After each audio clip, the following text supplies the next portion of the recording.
Isa ang Honda Click 150i sa pinakamabentang motor dito sa Pilipinas dahil sa aggressive na itsura, LED lahat ng ilaw at napakadaling dalhin.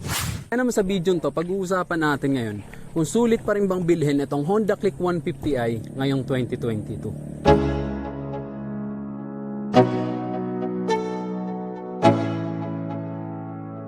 Let's go. Yo, I'm like an addict, do I gotta have it. I ain't even playing, got a really bad habit. If it moves, gotta grab it, fuse like a magnet. Lose, won't have it till I'm doomed in a casket.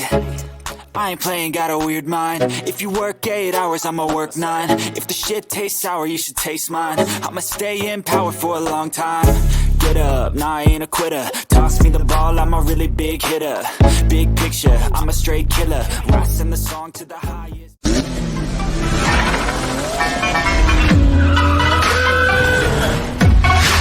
Pero bago natin simulan ang review dito sa Honda Click 150i, shoutout muna kay Asom Kantong at maraming salamat sa kanyang pagtitiwala at pagpapahiram sa atin itong Honda Click 150. Dating sa forma ng motor na to, kapansin-pansin talaga yung pagiging aggressive niya. Kasi LED lahat ng ilaw, tapos meron pa siyang daytime running light na napaka-aggressive ng itsura. Tapos kung mapapansin mo, nandito yung kanyang headlight. Tapos LED na nga siya, kaya sa gabi talagang kitang-kita mo yung kalsada. Then ang maganda dito, hindi siya nakatutok sa taas, nakatutok lang siya sa baba, kaya hindi rin masisilaw yung mga kasalubong mo.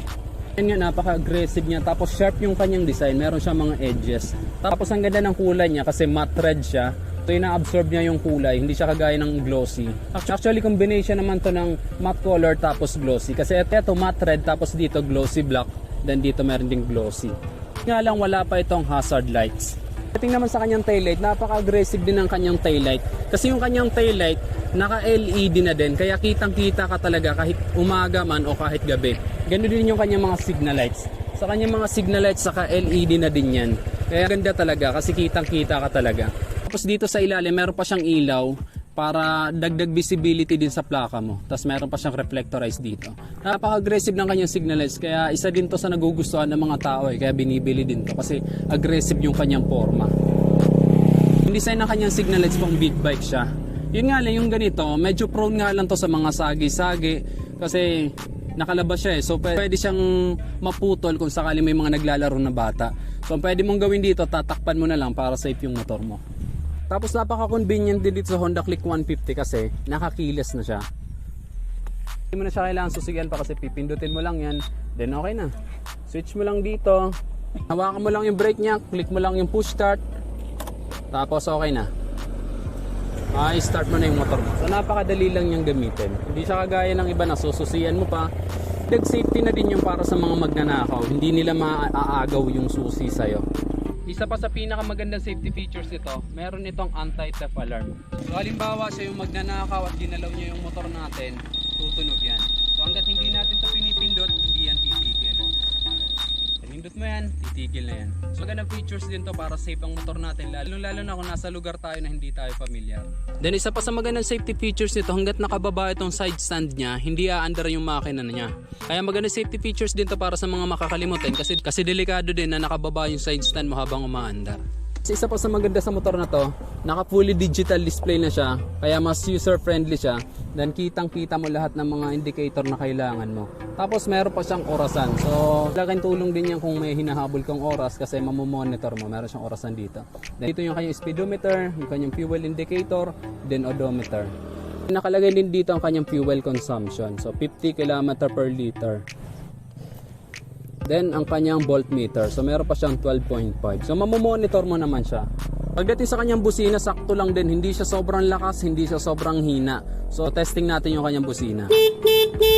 So naman agad kung nandyan ka sa tabi kapag bumusina, diba? Then meron pa siyang idling stop system. Maganda kasi dito sa idling stop system, makakatipid ka nito sa gasolina, lalong-lalo na kung nasa city ka. Kasi kapag naka-on yan, kapag ka tumapad ka sa stoplight at tumigil ka, automatic na magsha-shutdown yung makina mo. Then kung kailangan mo nang umandar, pihitin mo lang yan at aandar ka na. Yun nga lang, kung kagaya dito na nasa probinsya ka, hindi mo na kailangan yan. Siyempre very convenient kasi naka flat footboard siya. So kung marami kang dala-dala, hindi ka mahihirapan, pwede kang makapaglagay dito. Tapos yung height ko, 5'9 ako. So hindi naman siya tumatama sa tuhod ko. So meron pa rin namang space. Ayan o. Tapos hindi naman siya ganun Hindi naman siya ganun kataas, tamang-tama lang siya sa akin. Kahit mga 5'4" ang height, kayang-kaya. Hindi siya ganun ka-tiptoe, pero importante lang naman lalapat ang paa mo sa lupa para mabalance mo siya. Then very convenient kasi meron pa siyang ditong bulsa. So meron siyang open pocket dito. Pwede kang maglagay ng kagaya nito, meron basahan dyan. Then meron pa dito sa kabila. Tapos meron pa siyang hook dito sa gilid.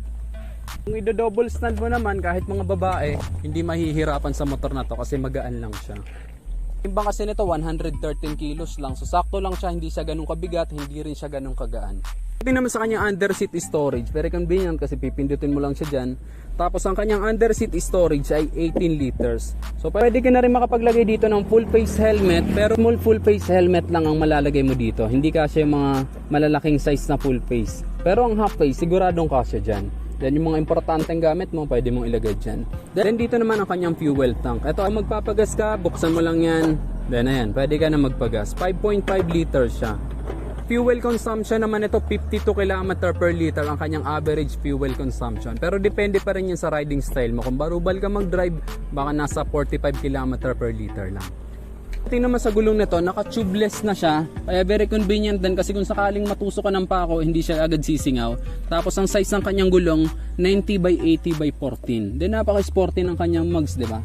Tapos naka-disc brake na din siya. Tapos naka-wavy disc brake pa siya. Kaya maganda din. Then very safe din kasi naka-combi brake na rin siya. Kung ipipreno mo yung likuran mo, sasabay ng 30% yung harapan mo. Saka single piston caliper siya. Sa suspension naman naka-telescopic fork siya. So dito naman sa likuran, dito sa likuran naka 100 by 80 by 14 siya. Then meron pa siyang half tire hugger siya. Then single suspension siya dito. Kanyang braking system dito sa likod, naka drum brake siya. Tapos napaka-sporty ng kanyang muffler. So kahit hindi mo napalitan yung kanyang stock na muffler, okay na kasi maganda talaga. Then meron pa siyang heat guard. Then dito nakapwesto yung kanyang radiator. Kasi nga liquid cooled na ito. Isa pa sa maganda sa kanya, simple lang yung kanyang decals pero napaka-sporty. Ayan, nakalagay yung click, then 150, tapos dito PGM-FI. Saka napakaganda ng kanyang combination kasi matte red, tapos itong matte silver, then black.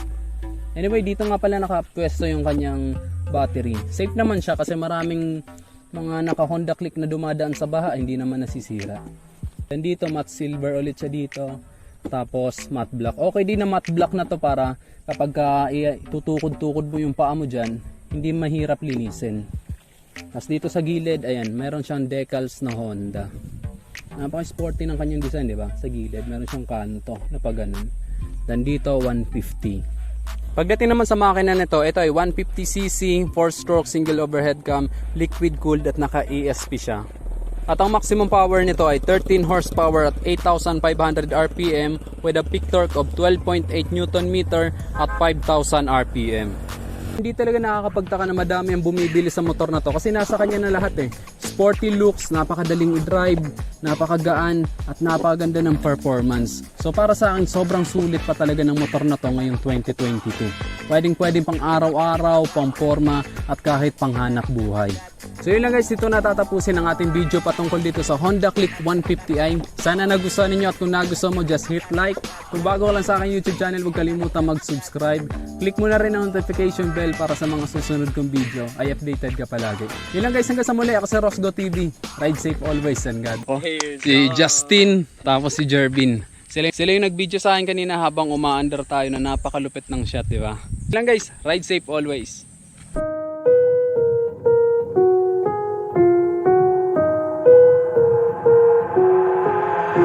I've got an itch I can't scratch, I'm missing a piece that completes a whole part of me, an open wound scar to see.